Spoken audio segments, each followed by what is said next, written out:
He poisoned our water supply, burned our crops, and delivered a plague unto our houses! He did? No, but are we just gonna wait around until he does? Rian Johnson is the biggest hack fraud to ever do it. Of all of these new wave mainstream directors that can be blamed for this modern, well, that just happened, There's a surrender. The bomb's right behind me, isn't it? Avengers style millennial fucking dialogue, I think that Rian Johnson is easily the most egregious culprit of them all. He's not the sole perpetrator, I'll admit, but in this video I'm going to argue why all his films, no just The Last Jedi, are total shite. In fact, let me just list off my hot takes for this video right now. Number 1, Fly is not the secret best episode of Breaking Bad, and it's actually, it's not that great on rewatch. I'm going to argue why A, I think it's pretty boring, and B, how it shows some early warning signs of what Rian Johnson went on to infamously produce. Number 2, Last Jedi is shite. Yeah, I'm not going to argue that. But I think it has one single change that would have made it a pretty decent Star Wars film. And third, and this might be the hottest take of them all, I'm not sure, he hasn't been redeemed by this recent detective trilogy, not at all. In fact, these 3 films might be the worst films he's actually made. So join us today as we pick apart the career of Rian Johnson.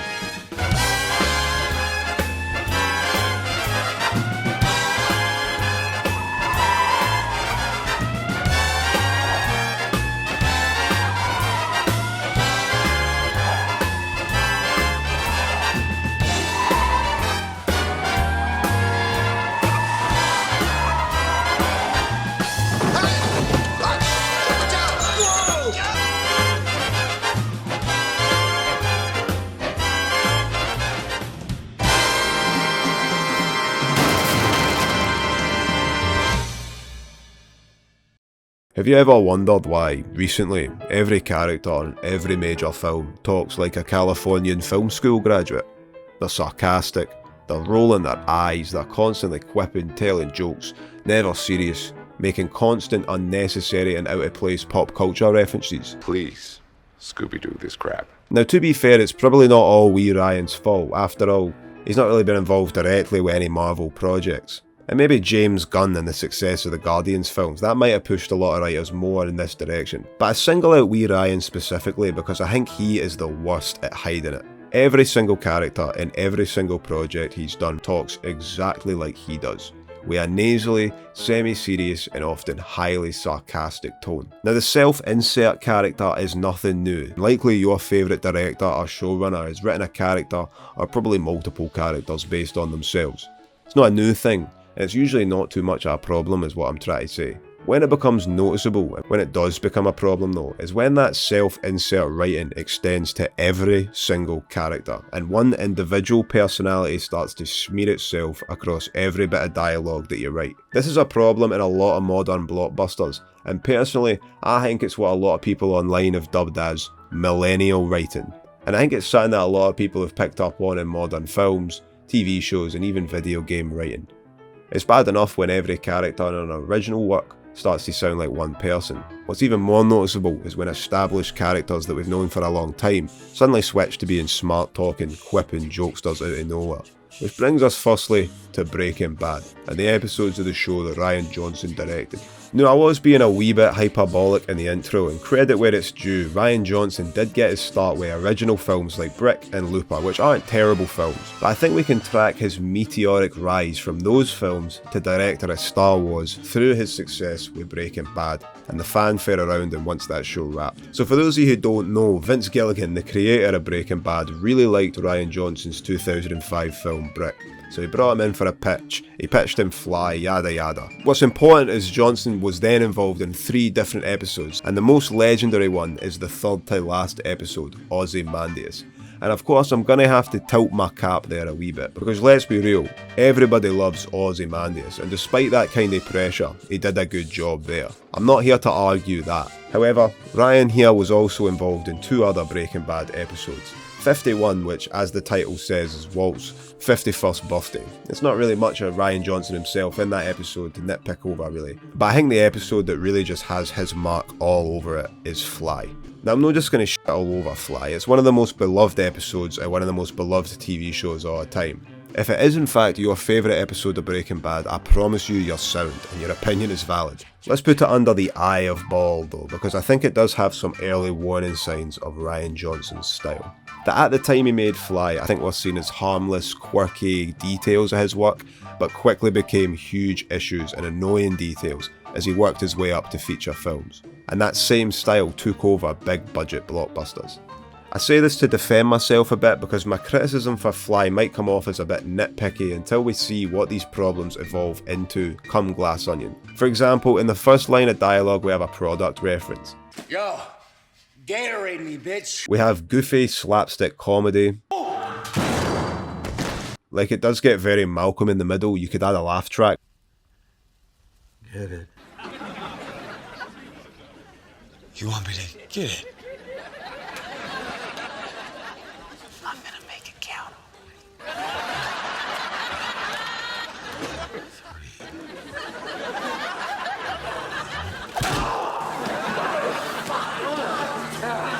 3. You like that? And watch this.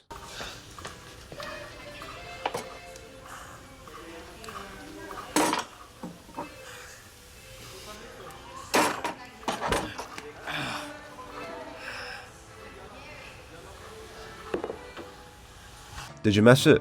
That's a Pulp Fiction reference, right? For no reason. Am I reaching here, or is that a Pulp Fiction reference? Episode picks up a bit after that though. I do genuinely like it when it starts to wrap back to the plot and they start talking about Jane and that. Very tense when you think Walt's going to confess to Jesse at the end.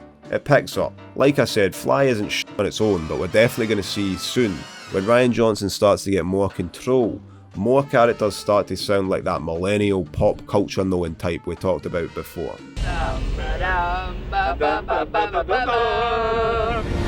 Fucking hell, right, so I've got to try and fix the entirety of the sequel trilogy of Star Wars in a single segment of a YouTube video. I don't even get a full video for this now. Right, here goes. Wait, before we get there, right, I wanted to go through this whole video without using that played out fucking phrase, subverting your expectations, that is so often associated with The Last Jedi and with Rian Johnson himself. But I'm needing to for this, right, because when I heard that term during all the marketing and all the build up in 2017, I was like, okay, so they're going for like a big twist, and my third eye gifted upon me from the film gods started to open, and I saw a vision, a future with a good Star Wars.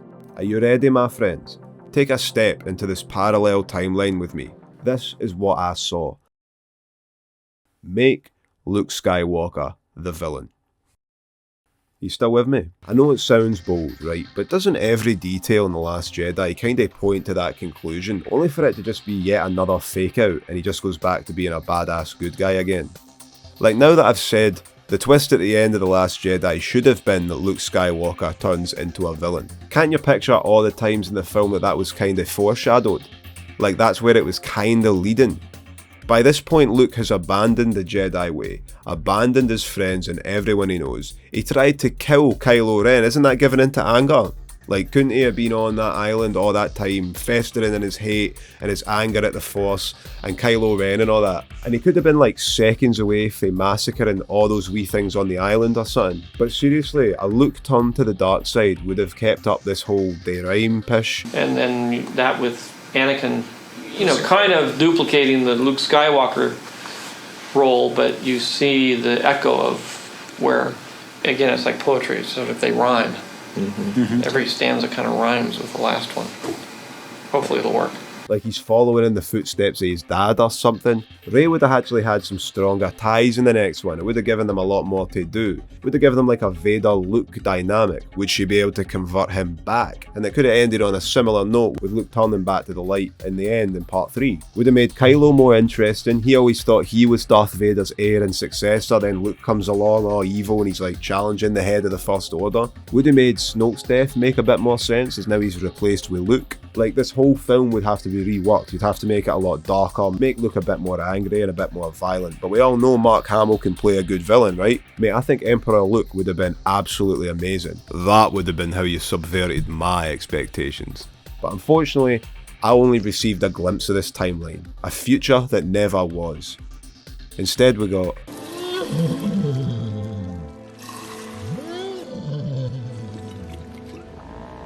The Last Jedi is the ultimate fake-out movie. They fake out a Luke turn into the dark side, they fake out on Leia's death, they fake out on Rey's backstory, Finn's death, who Snoke is, the plan with Holdo, who fakes out being a spy only to actually have a plan fake out, the lightsaber throw.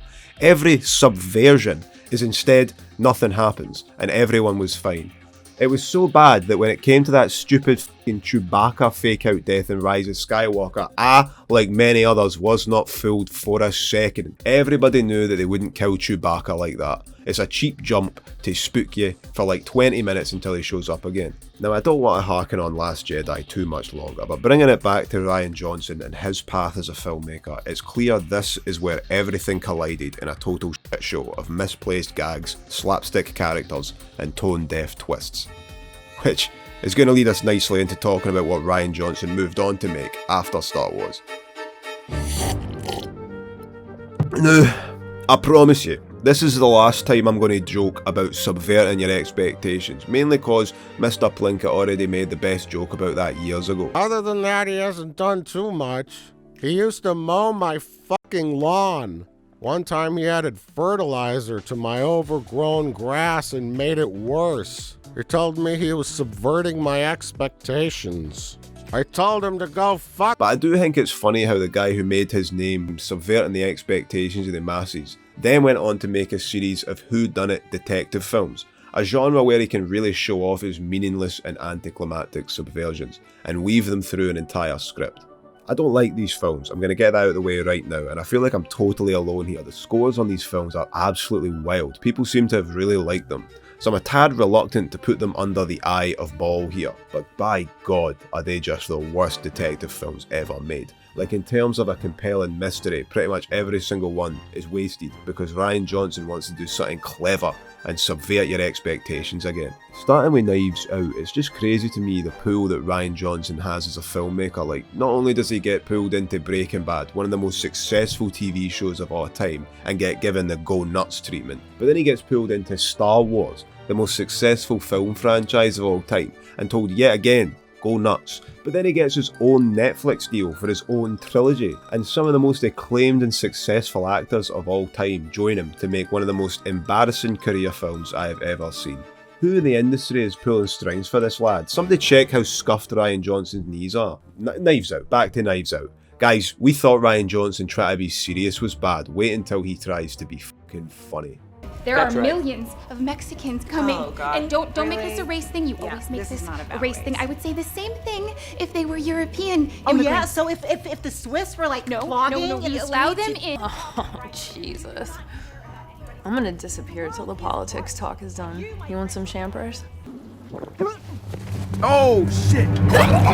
Dear girl, I'm sorry. I assumed you were speaking figuratively. Right off the bat, here are three massive issues that plague the entire Daniel Craig detective trilogy. Number 1. The dialogue. As you've just seen, he's now in full control. We've evolved into literally every single character sounding like this guy now. It gets even worse in Glass Onion, but we're getting there. We're getting to Glass Onion. Number 2. The twist or mystery in general. The mystery in each of these films is impossible to solve. All of the twists come out of nowhere, they aren't foreshadowed in any meaningful way, and mostly rely on knowing impossible to know information, like things that happened before the film even began, or just off screen. And number 3, and most noticeably and obviously, that fucking accent.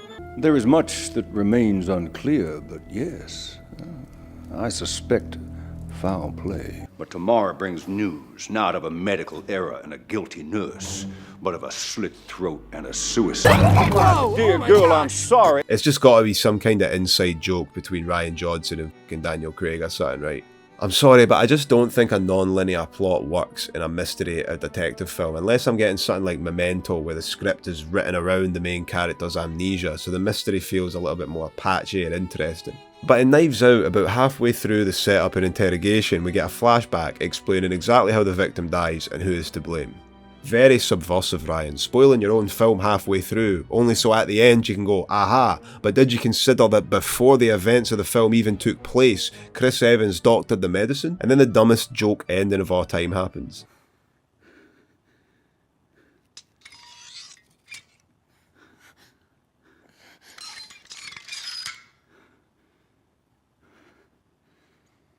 shit. Like, there's nothing to solve in this film. No pieces to put together, no reason to rewatch to see what you missed. Just Chris Evans did it. Didn't think of that one, did you? I feel like I'm having a hard time articulating why exactly Knives Out is bad, so let's pivot a little bit and give an example of a mystery story that actually works. Oh, I don't know, how about Murder on the Orient Express? Now, I'm going to try to no completely spoil Orient Express here, but if you haven't read or seen any adaptations of it, and you really don't want any hints at all, then skip to here. But I think it's constructive, even if you haven't seen it, to stick around and see if you can solve it from these two pieces of information you're given right at the very start of the film. 11 different suspects had access to the victim's train cabin during the night, and the victim was stabbed 12 times. Now, when I'm just reading these two clues out loud like that, it might have already been too much of a giveaway, but you can already solve the entire mystery from those two clues. But basically what makes that and so many other mystery stories like it work and makes them so memorable is being able to work out from the clues given at the very beginning and piece together the plot. That's what makes mystery films so rewatchable, because you can go back through and look for that one smoking gun clue.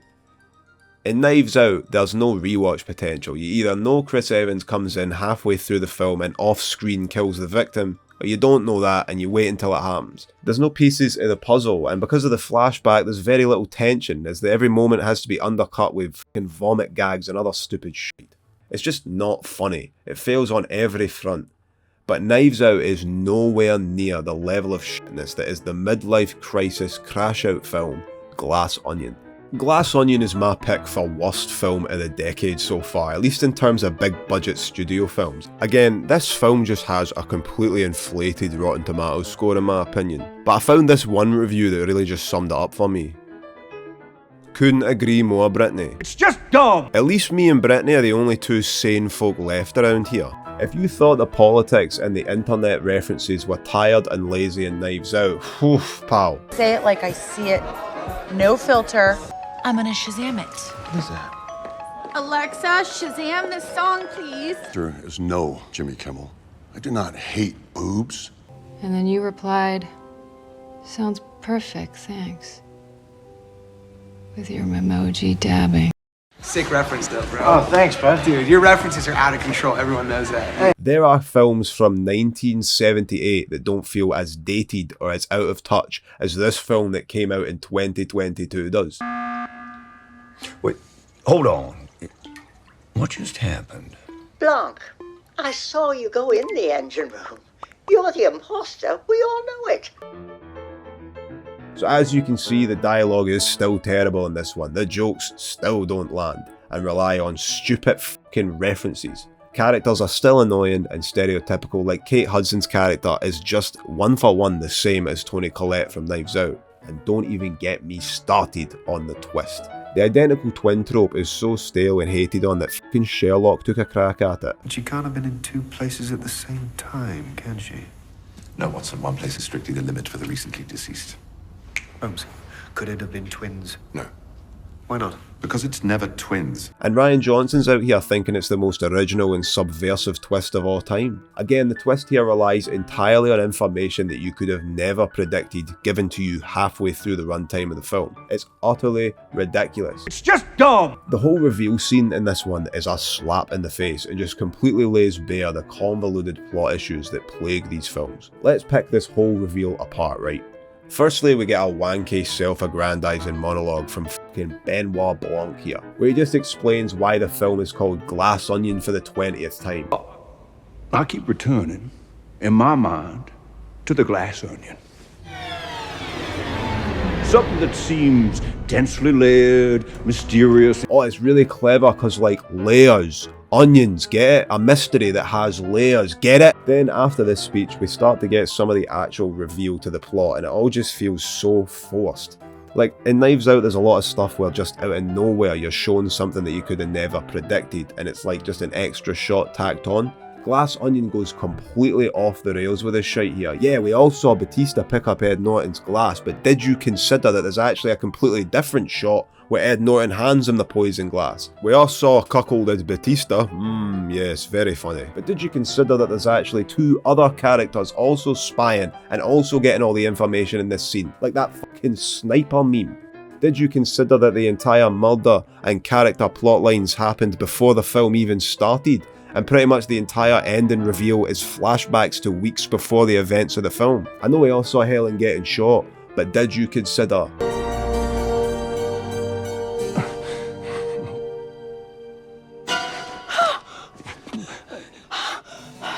Son of a bitch!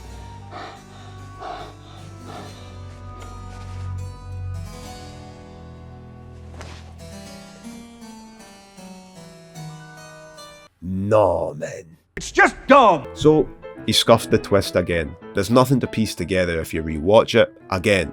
And it's not even funny. Again. Plus, it feels like he packed this one with at least twice as many stupid references as all his other ones. You know it's getting bad when the fucking title itself is a reference to a Beatles B-side song. Again, maybe I'm going fucking mental here. Maybe I'm just incapable of fun or something, but these films are so frustratingly bad. And this guy just keeps getting handed money while all the other poor filmmakers starve. I'm done talking about this one. Even if you see something in it that I didn't, I hope I've illustrated and laid out my case as to why I think Glass Onion especially is god awful. But I'll be interested to hear if you found my arguments compelling in the comments section. Right, one film left. Let's talk about the most recent in the series, Wake Up Dead Man. Again, the ratings for these films are just off the fucking charts, man. Dead Man has a 2% edge on 2001 A Space Odyssey, for crying out loud. Stanley Kubrick went from the beginning of civilization to, the dawn of a new breed of human being in just over 2 hours. This has taken them 8 hours to get from point A to point A. But I'm nothing if not an honest man, and Wake Up Dead Man is genuinely the best of the three films. It's not amazing, there's still a lot of fucking stupid dialogue. Who chose these books? Oprah. Oprah. And then some libtard will make a podcast about all of this, and before you know it, the idiot versions of all of us will end up on Netflix. Together, we can build a real empire. As father and son. Like in Star Wars? Yeah, exactly. Sick reference though, bro. But we have a strong main character here in Josh O'Connor's protagonist, Father Judd. He has more backstory and character going on than any single character across all three films. Yeah, the VO narration's a bit cheesy and tropey, but it does serve to flesh out a dark past where he was a boxer, he ended up accidentally killing someone in the ring, but he gets sent away to like a small church community in the sticks, and the whole church communion turns out to be like very sycophantic and culty, and it's like, wait a minute, I know why I like it. Thought you could slip it past me, eh, Johnson, Yeah, it's very hot fuzzy. Hot fuzz but with priests instead of police officers. I think a lot of people who didn't see it thought it was a period piece from all the marketing and posters and that, but it is set in the modern day. I almost wish it was a period piece so we could avoid dialogue like that. One scene I was really struck by was this one about halfway through when it's revealed that Josh Brolin is the estranged father of this character, Cy Draven. I was sat the whole time expecting someone to make like a Spider-Man or Batman or some kind of stupid estranged dead parents reference, but it never came. Good job, lad. You're getting a wee bit better at least. Yeah, the dialogue is still really fucking stupid. I mean, there's obviously some Scooby-Doo shit going on here. Scooby-Doo this crap, Scooby-Doo this crap, Scooby-Doo this crap. Yeah, the twist still takes place like literally 70 years in the past this time when Glenn Close's character was a kid. And this duel that the entire murder and plot hinges around isn't mentioned until Glenn Close's confession flashback 20 minutes before the end. Daniel Craig gets absolutely nothing to do here at all. I cannot solve this case. That works. But the main character's a bit more interesting. The whole town conspiracy stuff I'm just a sucker for. And speaking of Glenn Close, she is acting her fucking socks off in this one. Like circles around everyone else, man. She's really good in it. So I guess we're going to be closing out on a bit of a high unexpectedly. A flawed film for sure, but Wake Up Dead Man genuinely had me more interested in the story and the mystery than both of the previous Knives Out films. I honestly think that setting the next one like 200 years in the past or in some rural Eastern European place and just going full Agatha Christie would benefit this series, but I gotta say, I was shocked when Wake Up Dead Man turned out to be a relatively passable mystery film. I wanted to end this video off by using one line from Glass Onion that is repeated over and over. But I knew who they were, and I told her who they were. Shitheads. You shitheads. Now usually when you write that kind of on-the-nose recurring punchline gag, it's reserved to a single goofy character, the comic relief character, we all know them. What bothers me more than anything about Rian Johnson is that he wants to have his cake and eat it too with lines like this. instead of relegating the shitheads line as a catchphrase or something for one single character. Every character just blurts it out at random intervals that Johnson clearly thinks is funny, dampening the impact of the line itself, but worse still, making every single character an indistinguishable, wisecracking comic relief character. It makes every character blur into one single "how do you do, fellow kids" millennial voice, and one single personality. Rian Johnson. But one thing we can be certain of, if all the opportunities he's getting in Hollywood are evidence of anything, it's clear that Rian Johnson doesn't give shit head. Ah!